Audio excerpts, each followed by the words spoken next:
Tout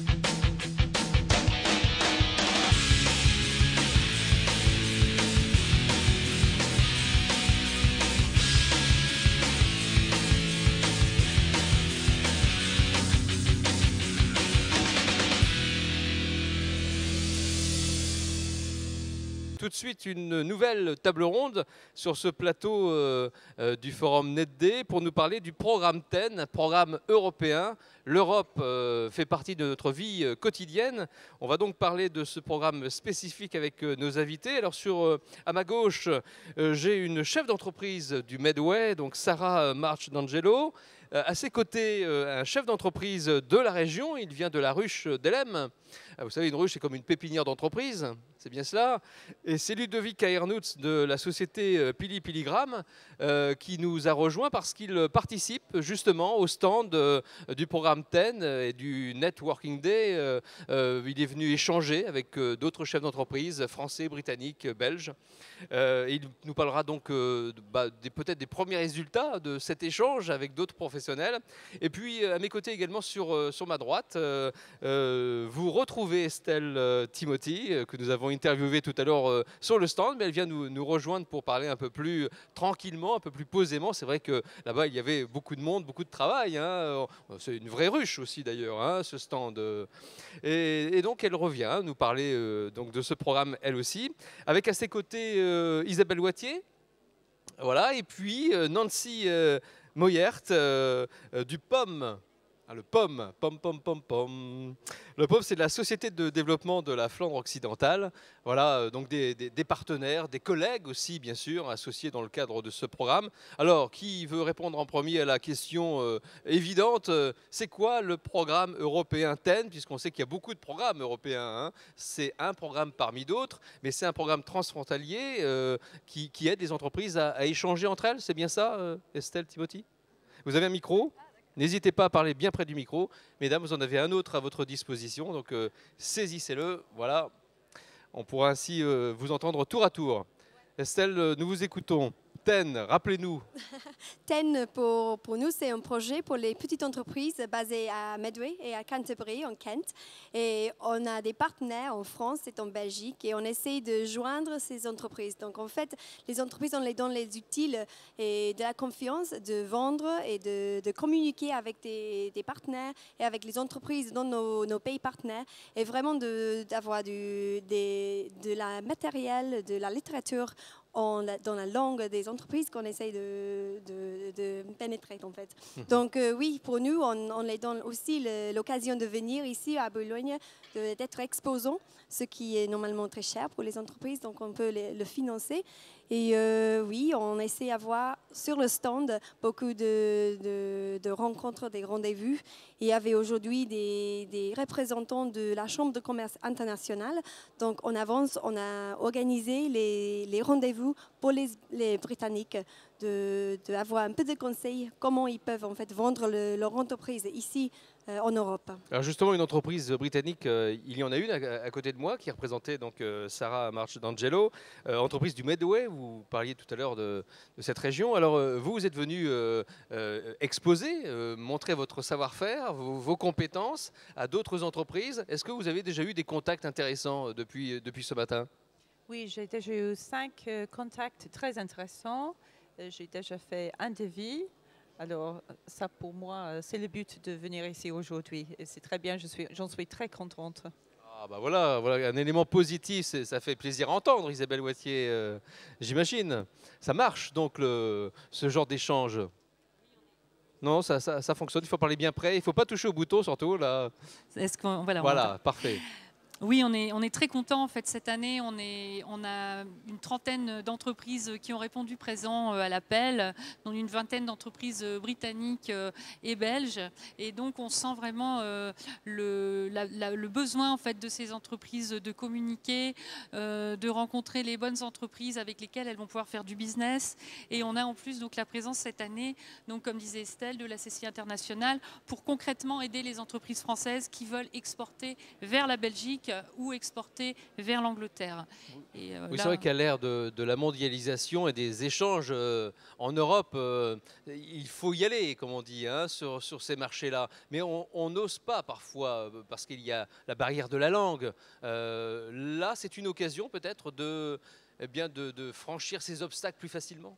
Oui, tout à fait. C'est une occasion de franchir des obstacles. Alors, je sais que côté britannique, il y a notamment des aides justement pour former les entreprises aux Français. Il y a aussi, là par exemple, comme disait Estelle tout à l'heure, quand il y a des documents de communication, on peut les aider dans leur traduction. Il y a également, j'ai discuté avec des entreprises tout à l'heure qui me disaient il y a certaines connaissances ou certains besoins que les entreprises anglaises ne trouvent pas sur place. Donc c'est une opportunité pour les entreprises françaises de travailler et justement d'avoir une clientèle en Angleterre quand il y a justement ces manques côté anglais. Donc c'est vrai que c'est vraiment un marché intéressant. Alors, entreprise française, on en a une à cette table ronde. Donc, Monsieur Ernutz, vous, la barrière de la langue, c'était un obstacle. C'est un obstacle ou pas? Comme tout bon français, je me débrouille à peu près en anglais, mais je ne parle pas. C'est vrai que se retrouver dans un événement comme ça permet d'échanger, de faire des efforts des deux côtés, ce qui est toujours agréable. On voit que chacun fait un pas vers l'autre. Je pense que ça fait partie des choses importantes dans un projet comme ça, que chacun fasse un pas vers l'autre dans tous les sens du terme, aussi bien la barrière de la langue que le fait d'essayer de comprendre ce que l'autre recherche, d'essayer de s'ouvrir et ensemble d'imaginer de faire des projets ou des choses demain. Voilà. Genre de choses. Même question que pour Madame Marjangelo, des contacts positifs déjà depuis ce matin?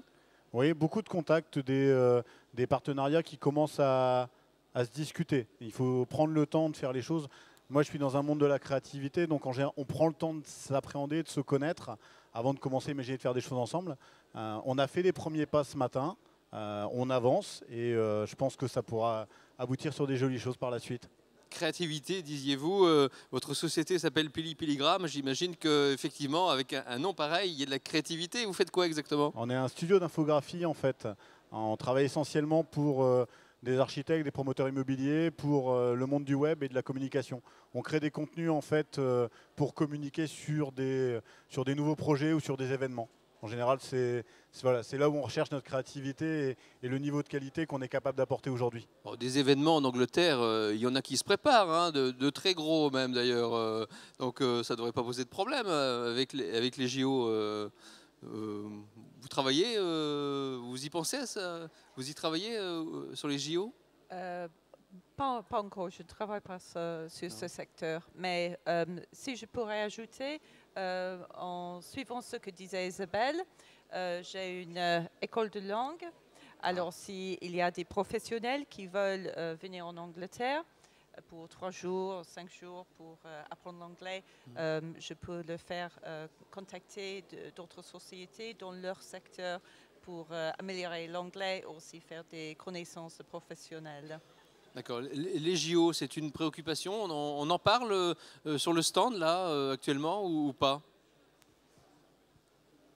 Parce qu'il peut y avoir beaucoup de projets liés à ces futurs événements. Oui, tout à fait. Mais c'est vrai que c'est assez marginal pour nous en fait. C'est pas l'ordre du jour aujourd'hui. Non, c'est vrai que c'est pas une thématique qu'on aborde pour l'instant.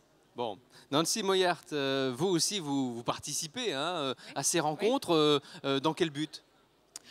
Pomme est aussi un partenaire dans le projet TEN et notre but c'est surtout d'aider les petites entreprises, les créateurs d'entreprises, non seulement dans le développement de leur entreprise mais aussi dans les pas à l'étranger, donc pour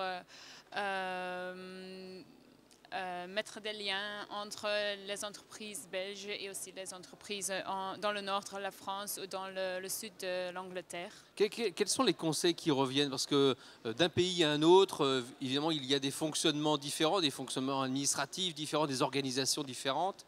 La barrière de la langue, on en a parlé, mais il y a aussi des organisations qui sont différentes. Vous conseillez sur tous ces aspects-là? C'est pas nous, comme organisation, nous travaillons ensemble avec d'autres organisations qui peuvent donner de l'advice et des conseils aux aux entreprises. Donc, notre tâche est surtout de montrer les entreprises le bon chemin pour trouver les conseils. Est-ce qu'il y a d'autres occasions comme l'occasion d'aujourd'hui pour faire se rencontrer les entreprises françaises et étrangères? Est-ce qu'il y a d'autres rendez-vous que vous pouvez d'ores et déjà annoncer, que l'on puisse chacun noter sur notre agenda les prochaines grandes étapes, les prochaines grandes rencontres? Oui, alors tout à fait, puisque l'un des rôles du projet TEN, c'est justement de déterminer quels sont les salons qui existent, que ce soit en Belgique, dans le Kent ou en France, où ça peut être intéressant pour une société britannique, anglaise ou belge de s'y rendre et d'avoir des contacts intéressants. Donc le NetD, ça en fait partie, mais on a aussi maintenant, tous les ans, on emmène des entreprises françaises sur le salon du Kent 2020. Donc je ne sais pas si Estelle connaît la date l'année prochaine. Non, en fait, c'est toujours la première semaine, normalement, d'avril. Donc, l'année passée, il y avait à peu près une vingtaine d'entreprises de Belges qui ont visité. Il y avait aussi des exposants. Et oui, c'était un grand succès pour les entreprises britanniques qui ont rencontré aussi les entreprises belges.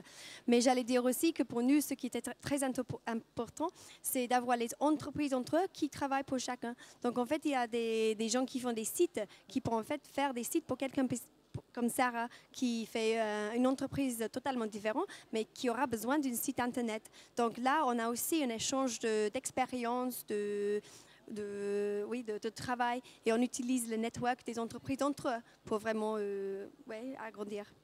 Eh bien, merci à toutes et merci monsieur, puisque vous étiez le seul homme de cette table ronde.